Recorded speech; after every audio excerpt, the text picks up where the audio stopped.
Hello everyone, I am Meenakshi Birari, working as assistant professor in chemistry at Maratha Vidya Prasarak Samaj, Nasik. We know that as per Savitribai Phule Pune University, for SYBSc, CBCS pattern has been implemented. For SYBSc, there are 2 theory courses and 1 practical course for each semester.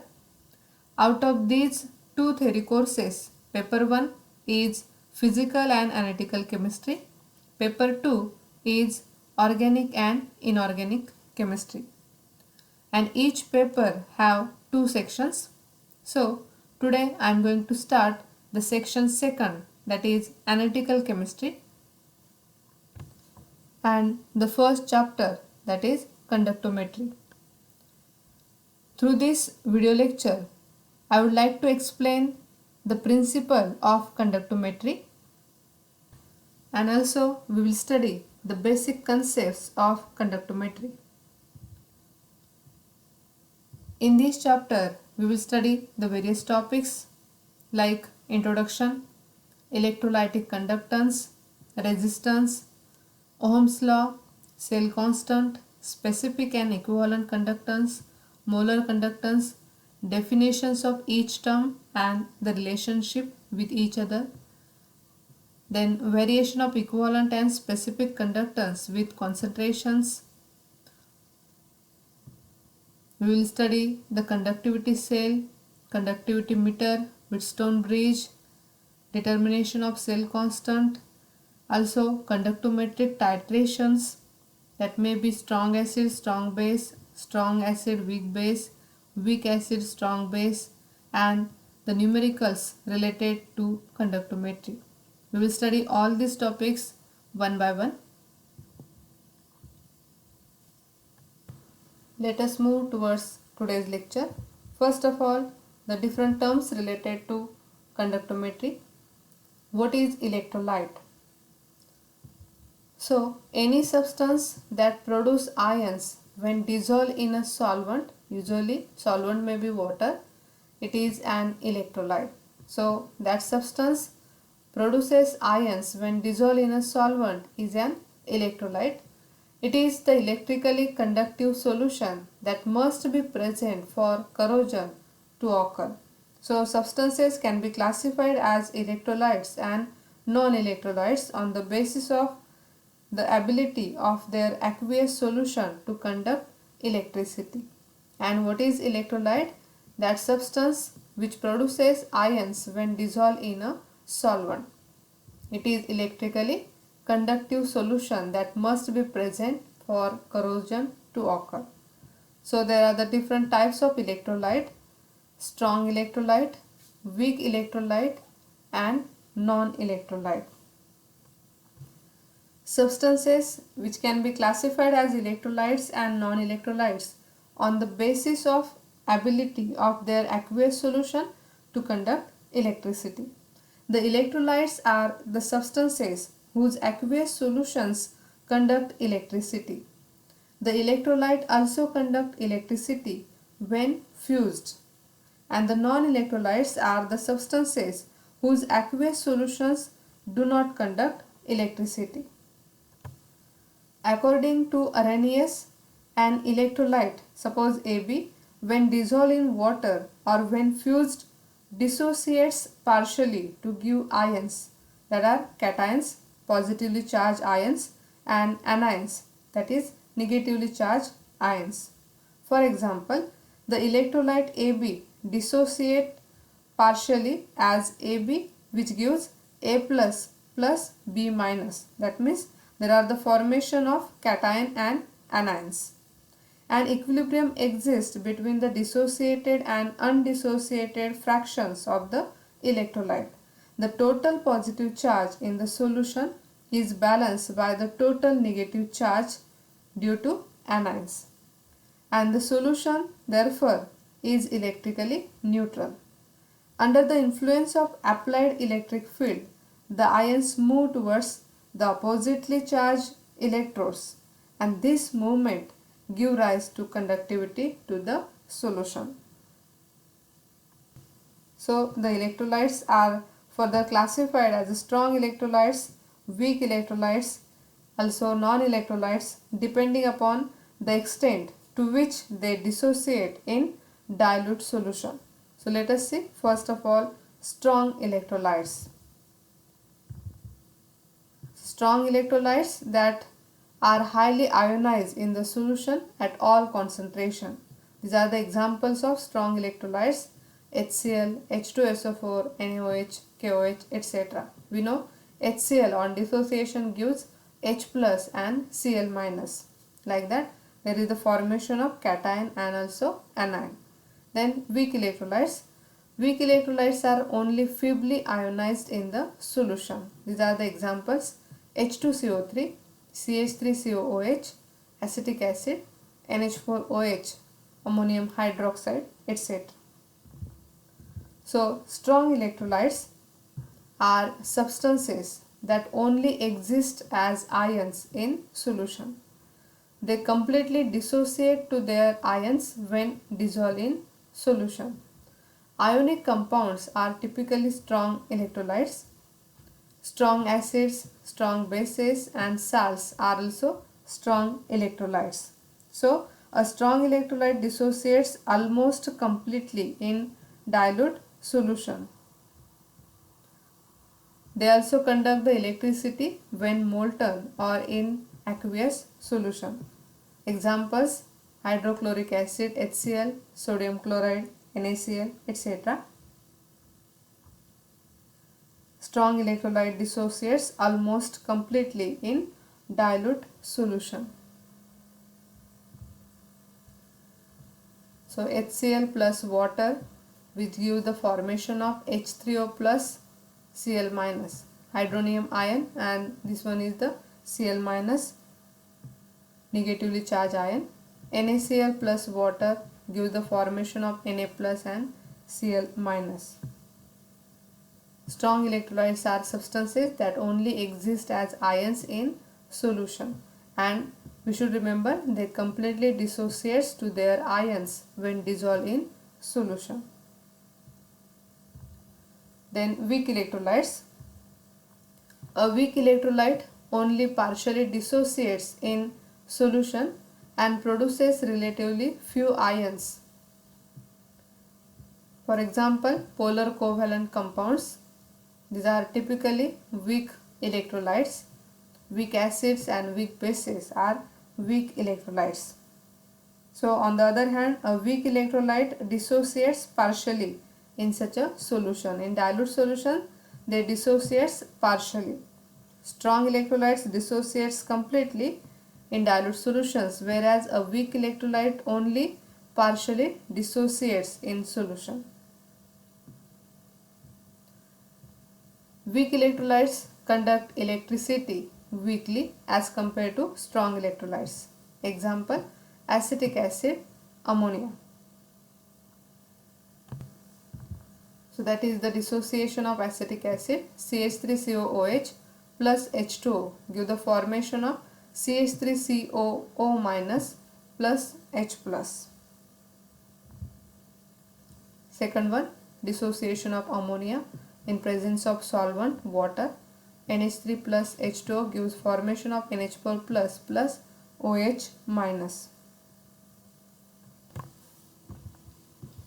Non-electrolytes. A non-electrolyte does not dissociate at all. In solution, they do not dissociate and therefore does not produce any ions. Non-electrolytes are typically polar covalent substances that do dissolve in water as molecules instead of ions, so that they do not conduct electricity at all. Example, that is sugar. C12H22O11 plus H2O give the formation of C12H22O11. So, weak electrolytes conduct electricity weakly as compared to strong electrolytes, whereas a non-electrolytes, these are typically polar covalent substances, they do not conduct electricity at all due to absence of ions. Quantitatively, the ability of the solution to conduct electricity is expressed in terms of its conductivity, and the conductivity or conductance of a solution of an electrolyte is found to be dependent on different factors. So the conductometric analysis is based on the measurement of the electrical conductivity of the solution due to mobility of cations and anions towards respective electrodes. The electrical conductivity is entirely due to the movement of ions. We should remember, electrical conductivity is entirely due to the movement of ions. The ability of any ion to transport charge depends on the mobility of ion. So, the ability of the solution to conduct electricity, it is expressed in terms of its conductivity. We know that strong electrolytes conduct electricity because strong electrolytes on dissociation gives cation and anion formation, whereas non-electrolytes do not conduct electricity due to absence of ions. So, the electrical conductivity is related with movement of ions. The ability of any ion to transport charge depends on mobility of the ion, and the mobility of an ion is affected by factors such as number of ions, charge of ions, size of ions, and temperature. So these are the factors affecting electrolytic conduction. The conductivity or conductance of a solution of an electrolyte is found to be dependent on these factors. So first factor, that is nature of electrolyte. Strong electrolytes ionize almost completely in the solution, whereas weak electrolytes ionize to a small extent. So depending upon nature of electrolyte, the conductivity is also different. Second factor, size of ions. When size of ion that will be larger, smaller will be its conductance. So larger the ion, smaller will be its conductance. Third factor, nature of solvent and viscosity. Greater the polarity of the solvent, greater is the conductance. Greater the viscosity, lesser will be the conductance. Next factor, concentration of solution. Higher the concentration of the solution, less is the conduction. That is inversely proportional. And the next factor, temperature. On increasing the temperature, the dissociation increases and conduction also increases. That means temperature decides the mobility of the ions and also the extent to which a weak electrolyte dissociates. So that on increasing the temperature, dissociation increases and conduction also increases. The concentration of the solution also decides the number of ions in the solution. The nature of electrolytes, depending upon the nature, dissociation of strong electrolytes and weak electrolytes is variable, and so electrolytic conduction also affected. The velocity with which cations and anions move in the solution, that means mobility of the ions, affect the electrolytic conduction. So these are the different factors affecting electrolytic conduction. Nature of electrolyte, size of ions, nature of solvent and viscosity, concentration of solution, and temperature.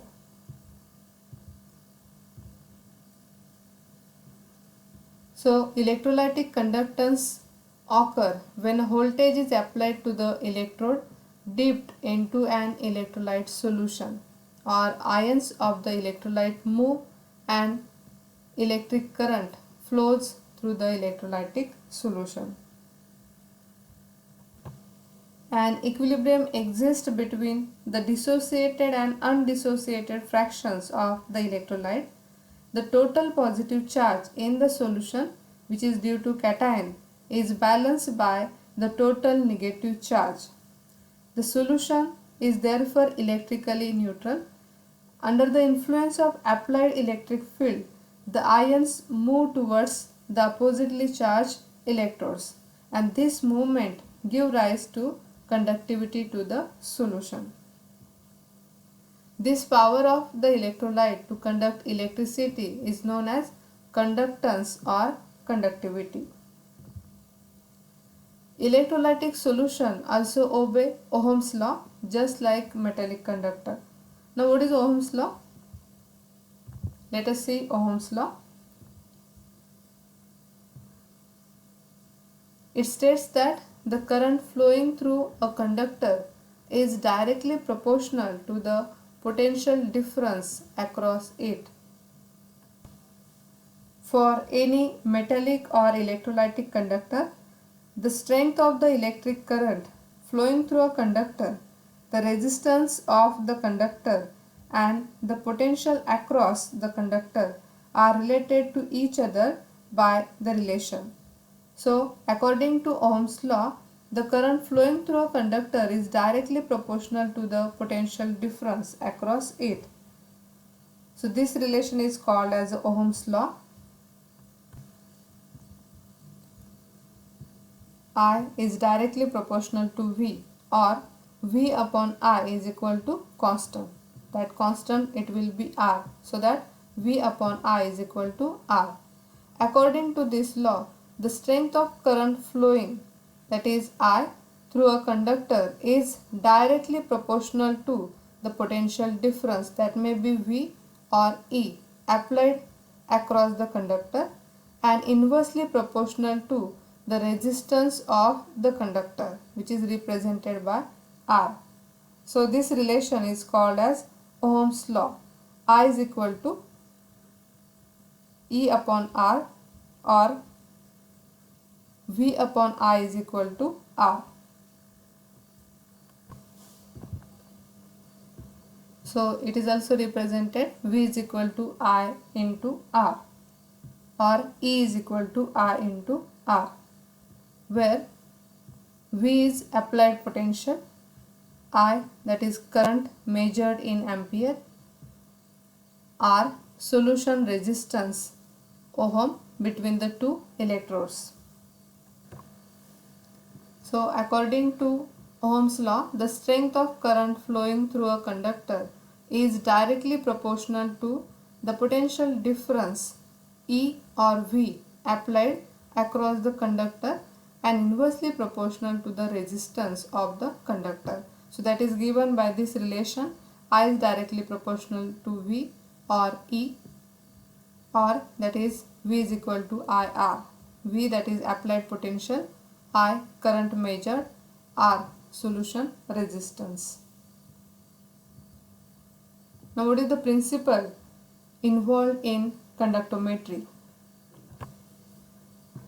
Based on the conductance of electrical current through electrolyte solutions similar to metallic conductors, the electrical conductance in accordance with Ohm's law, which states that the strength of current passing through conductor is directly proportional to potential difference and inversely proportional to resistance. So I is equal to V upon R, where I is equal to strength of current, V potential difference, R, that is resistance.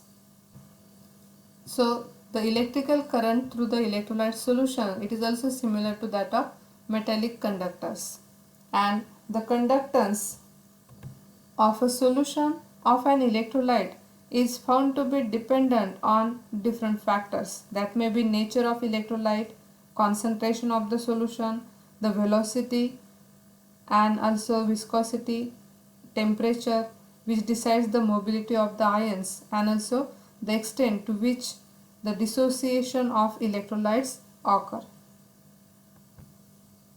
So that is the principle involved in the electrolytic conductance. Let us see the mechanism which is related to the electrolytic conductance. The passage of current in case of metals which are supposed to be the best conductors, is not accompanied by transfer of matter but exclusively due to electrons under the influence of applied potential. In case of electrolytic conductors, on the other hand, the transport of electricity is entirely due to actual transfer of matter, that is, actual transfer of ions. This transfer results in the change in concentration and there is an accumulation of material at the point where the current leaves or enters the solution. So when we explain the mechanism of electrolytic conductance, in order to flow an electric current through the electrolytic solution, the current must enter or leave by metallic conductors. These are known as the electrodes. So there are the two electrodes, one is cathode and second one is anode. So cathode, that is negatively charged electrode, and anode, that is positively charged electrode. The current must flow through anode and leaves the electrolyte through cathode. This figure represents a system containing anode and cathode which are dipped in an electrolyte solution. The transfer of electric current through an electrolytic conductor is due to ions carrying either positive charge, that are cations, or negative charge, that are anions. The cations move towards the cathode and anions move towards the anode when the current is flowing. That means the movement of ions, it occurs in the electrolytic solution so that the current is flowing. The cations move towards the cathode and anions move towards the anode. So from this figure we can explain that the electrolyte dissociates partially and the equilibrium exists between the dissociated and undissociated fractions of the electrolyte. The total positive charge in the solution, which is due to cations, is balanced by the total negative charge due to anions, and this solution is therefore electrically neutral. Under the influence of applied electric field, these ions move towards the oppositely charged electrodes. So there are two electrodes, one is cathode, second one is anode. Cathode is negatively charged, anode, that is positively charged. But the ions move towards oppositely charged electrodes.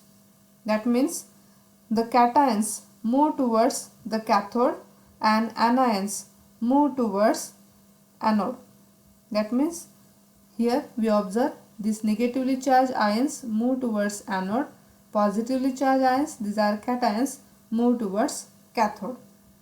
So the movement of ions, it occurs towards oppositely charged electrodes, and this movement gives rise to conductivity to the solution. So that is the actual mechanism related to electrolytic conductance.